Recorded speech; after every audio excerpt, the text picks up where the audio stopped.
Once upon a time there were two geese called Mr. and Mrs. Plumster. They lived on a deserted piece of marshland near the east coast of England, where their ancestors had once lived many years before. There they built their nest and laid their eggs. Each spring the Plumsters came back to the marshes and mended their nest. Then Mrs. Plumster settled down to lay her eggs, and Mr. Plumster kept guard. He hissed at anything that came near the nest. Sometimes he hissed even if there was nothing in sight. It made him feel important. Then the eggs began to hatch. One fine spring morning, there were 6 baby Plumsters in the nest.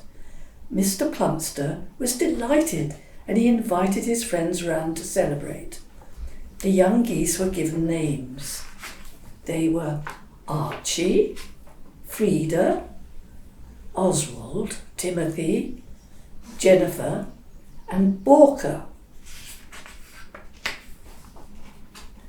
Now all geese look very much alike when they are young, but right from the start there was something odd about Borka. Borka had a beak, wings, and webbed feet like all her brothers and sisters, but she did not have any feathers. Mr. and Mrs. Plumster were very worried about this. They called in the doctor Goose, who came along with his little leather bag. The doctor examined Borka carefully and said there was nothing wrong with her except that she had no feathers. A most unusual case, he went on, and he thought for a long while. Then he told Mrs. Plumster that there was only one thing to do. She must knit some feathers for Borka. So Mrs. Plumster got out her knitting needles and set to work. Of course she could not knit real feathers, but she made a kind of grey woolen jersey as much like feathers as she could. When she had finished, she called Borka and tried it on her. Borka was delighted and flapped around with joy because she had always been chilly at night. She went and showed the other geese, but they just laughed at her. This made her very unhappy, and she went into a patch of tall reeds and cried. By this time, the other young geese were learning to fly and to swim properly, but Borka did not like joining in because the others teased her, and so she got very behind with her lessons. Nobody noticed that she was not attending. Mr. and Mrs. Plumster were far too busy. Borka did try to learn to swim, but whenever she went into the water, her jersey took such a long time to dry afterwards that she soon gave up.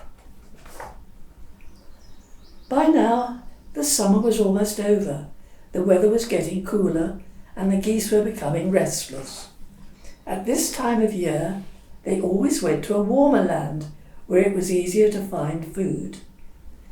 The Plumsters began getting ready to leave. They covered their nest with twigs and rushes to keep it safe through the stormy winter. Then, one day, it became really cold and wet. The geese shivered and knew it was time for them to go. They chose one wise old goose to lead them, and they all flew away. But Borka did not go. She couldn't fly. Instead, she went and hid and watched them leave. Nobody noticed that she was missing. They were all too busy thinking of the journey ahead. As the geese disappeared into the grey sky, tears trickled down Borka's beak. She did not know what to do. It was drizzling, and she wandered off, hoping to find a dry place for the night. It was already getting dark, and when she came to a line of boats moored in the estuary, Borka chose one that had no lights on board, and she walked up the gangplank. She was just going down into the hold of the boat when there was a loud bark. A dog came rushing out, which gave Borka a terrible fright. But the dog, seeing it was only a goose, stopped barking and introduced himself. He was called Fowler. Borka explained that she only wanted to stay under cover for the night, so Fowler showed her into the part of the hold where there were some old sacks for her to lie on. She was so tired that she fell asleep almost at once. Now the boat, which was called the Crombie, belonged to Captain McAllister. Late that night he and his mate, whose name was Fred, came back, and they decided to sail early in the morning before it was light. Fowler forgot all about Borka, who was still asleep in the hold. It was not until they were well on their way that he remembered and told the captain. "Well, well," said Captain McAllister, "a goose on board. She'll have to work her passage if she's coming with us to London." Borka was soon very friendly with Captain Fred and, of course, with Fowler. She coiled pieces of rope with her beak, picked up crumbs from the floor, and helped in any way she could. In return, she was given plenty of good food. At last, the Crombie streamed into the Thames, and they were nearing London. Captain McAllister began to wonder what to do with Borka when they got there. He decided to leave her in Kew Gardens, which is a large park where lots of geese live all the year round. When they came to the place where the river flows past Kew Gardens, Captain McAllister lifted Borka over the railings and put her with the other geese. She was sorry to say goodbye to her friends, but they promised to come and visit her on their next trip to London. The geese at Kew did not mind that Borka had no feathers. There were already so many strange kinds of birds in the garden.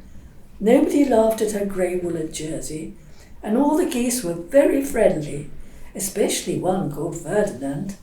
Ferdinand cared for Borka and taught her to swim really well. She is still living there happily, and whenever Captain McAllister and Fred and Fowler come to London, they call in to see her. So if you are in Kew Gardens at any time and you see a goose who looks somehow different than the others, it might well be Borka.